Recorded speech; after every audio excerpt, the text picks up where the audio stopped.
I'm going to be honest, this is not feeling like a normal early season storyline anymore. Not because drivers never miss races, that happens, but because of how fast this has escalated for a top organization and how unclear the finish line can be when the key phrase becomes medically cleared. In NASCAR, uncertainty is uncomfortable. Teams want dates, fans want timelines, and the garage wants to know what is real and what is noise. When a situation starts inside one race, carries into the next week, and then turns into a multi-race plan, you are not looking at a small update anymore. You are looking at a season-shaping moment for the number 48 group. And here is why this hits harder. Hendrick Motorsports does not show up hoping for a decent day. They show up expecting to contend every week. So when one of their cars has to adjust its plan on the fly, it does not just affect one driver. It affects a crew chief, a pit crew, an engineering group, sponsors, and the weekly rhythm that wins races. That is the part people forget. The driver is the headline, but the organization has to live the week-to-week reality. Before I get into the confirmed headline, a quick favor, because it helps this channel grow and it helps these videos reach more NASCAR fans. If you follow the sport closely and you want daily updates that are based on official reporting, support NASCAR Apex Report by tapping like and subscribing. We are pushing to hit 1,000 subscribers, and every single subscriber gets us closer. And also, I am keeping this transparent. The official source links are in the pinned comment, so you can read the statements yourself, and you do not have to take my word for anything. Now, here is what is confirmed. Hendrick Motorsports has officially announced that Alex Bowman will not compete in at least the next 3 NASCAR Cup Series races, as he continues to recover from vertigo. Those races are Darlington Raceway on March 22nd, Martinsville Speedway on March 29th, and Bristol Motor Speedway on April 12th. Hendrick also confirmed that Justin Allgaier will pilot the number 48 through Bristol. That is the big change. It is not week to week anymore. It is a defined stretch, and it is a plan. Now let me do this the way a real news update should be done, because a timeline is everything. If you miss the timeline, you miss the story. This began at Circuit of the Americas on March 1st. Hendrick says Bowman started experiencing symptoms during the race and exited the car at lap 71. NASCAR reporting from that event also described Bowman stepping out early and Myatt Snyder taking over as the relief driver. That is where the storyline starts, not on social media, not in a rumor thread, but in a live race where a cup driver had to get out of the car. And that moment matters because it tells you how serious the team considered it. Drivers do not climb out mid-race unless something is wrong enough that finishing is no longer the priority. In a cup car, at speed with traffic and restarts and constant movement, if your body is telling you something is off, the decision has to become safety first. After that, the next key point was Phoenix.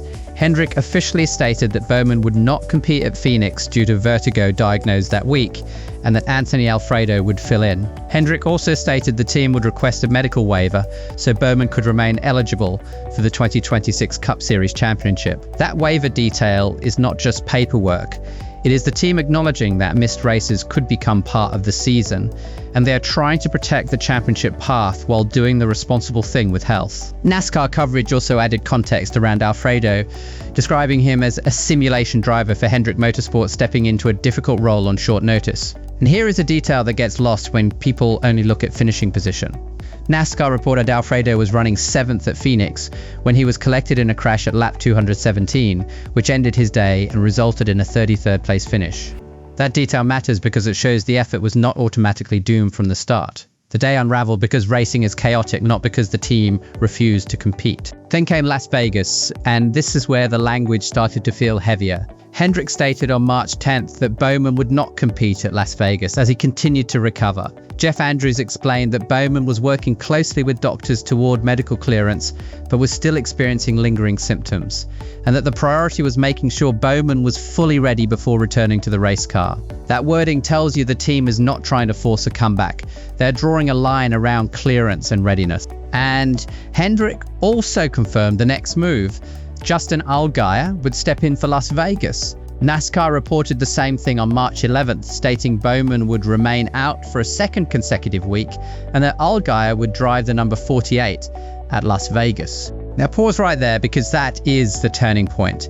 The story shifts from a short-term substitute to a carefully chosen substitute. Allgaier is not a random name. NASCAR described him as the 2024 NASCAR O'Reilly Auto Parts Series champion, a multi-time winner and a veteran with 84 Cup starts. NASCAR also noted that Allgaier has substituted for Hendrick drivers before, including for Jimmy Johnson and for Kyle Larson, and NASCAR's report mentioned Allgaier finished 13th when he subbed for Larson in the 2024 Coca-Cola 600. That history matters because it tells you Hendrick is not experimenting. They are using someone they know and trust in their environment. And now we arrive at the newest, most important confirmation, the update that defines the next few weeks. On March 17th, Hendrick officially announced that Bowman will miss at least the next 3 races, naming Darlington, Martinsville, and Bristol, and confirming Allgaier will pilot the number 48 through Bristol. That one word, at least, is why this feels bigger than a simple schedule note. At least means the team is giving you a minimum. It does not mean they have a guaranteed return date. It means the plan has a floor, not a fixed ceiling. And when the conversation is about symptoms, doctors, and clearance, that is exactly how responsible teams talk. They do not promise a date they cannot medically guarantee. Now, I want to talk about why this plan is a big deal for the number 48 team, and why the next 3 races are not an easy stretch to manage, even with a quality substitute. First, the team dynamic. The Cup team is not just a car and a driver. It is a language that gets built over time.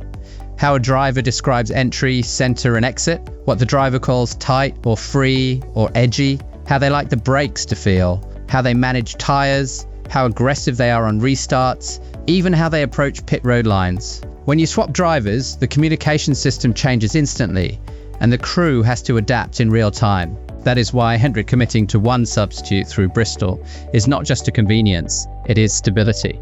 It gives the crew a consistent voice for 3 different tracks. It reduces weekly reset. It lets the group focus on execution instead of constantly relearning preferences. Second. The track stretch itself. Darlington is rhythm and tire management.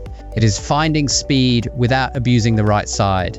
It is living in the grey area between fast and too aggressive. Martinsville is braking and positioning. It is being patient while also not getting trapped. It is short track contact risk, and it is strategy that can flip in a moment. Bristol is pressure. Things happen fast. Traffic is constant, and mistakes punish you immediately.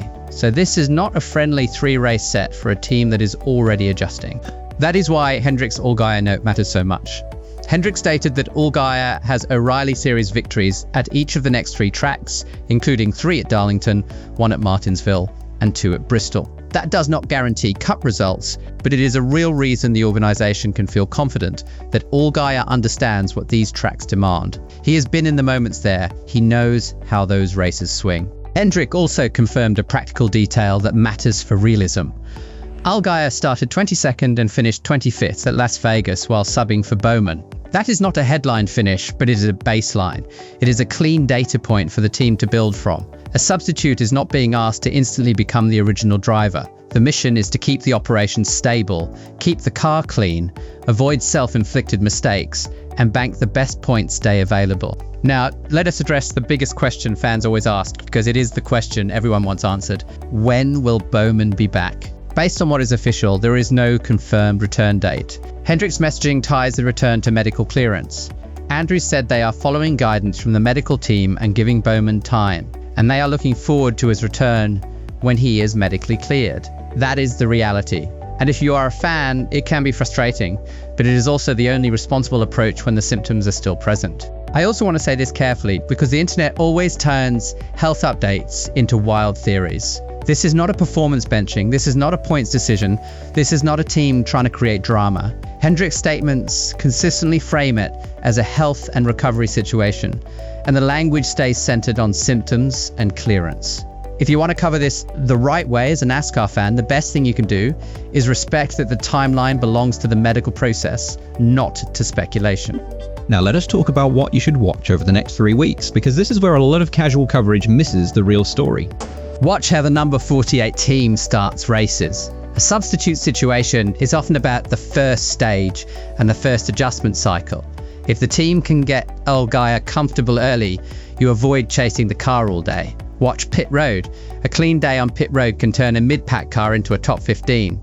A penalty can erase everything. Watch the long runs at Darlington.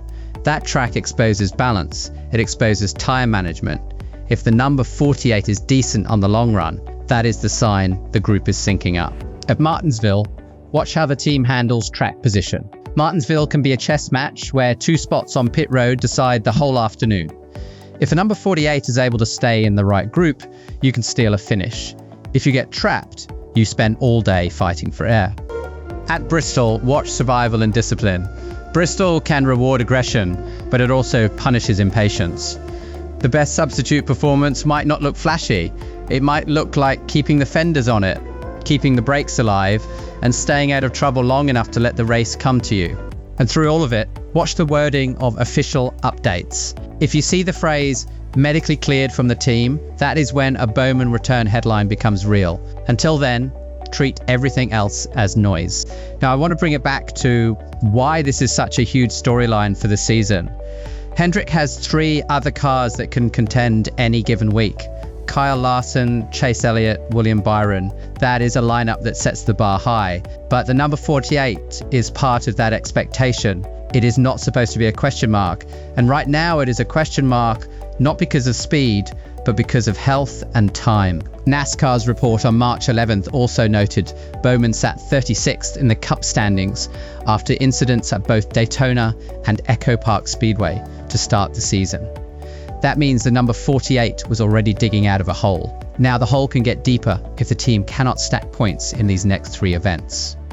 That is why the waiver request mattered early, and that is why these Allgaier starts matter now. But I know some people will look at this and immediately jump to the worst conclusions. I am not doing that. I am sticking to what is confirmed. Bowman is working toward clearance. Hendrick is supporting him. They are giving him time. And they are using a trusted veteran to keep the car on track through a tough stretch. In fact, because it helps more than you think. If you want daily NASCAR updates with official sourcing, support NASCAR Apex Report by liking this video, subscribing. We are chasing 1,000 subscribers, and if you are here early, you are part of the foundation of this channel. Let us wrap this up with the clean recap, because clarity beats hype every time. Hendrick confirmed Bowman began experiencing symptoms during the March 1st race at Circuit of the Americas and exited at lap 71. Hendrick confirmed Bowman missed Phoenix and Las Vegas, and NASCAR reported the same. Hendrick confirmed Bowman will miss at least the next 3 Cup races, Darlington on March 22nd, Martinsville on March 29th, and Bristol on April 12th. Hendrick confirmed Justin Allgaier will pilot the number 48 through Bristol, and Hendrick noted Allgaier has wins in the O'Reilly Series at each of those tracks. That is the real update. That is official update. Now I want to hear from you in the comments. What do you expect from Allgaier over this 3-race stretch, and what would you consider a successful run for the number 48 team while Bowman focuses on recovery? Thanks for watching. The official sources are in the pinned comment. This is NASCAR Apex Report, and I will see you in the next update.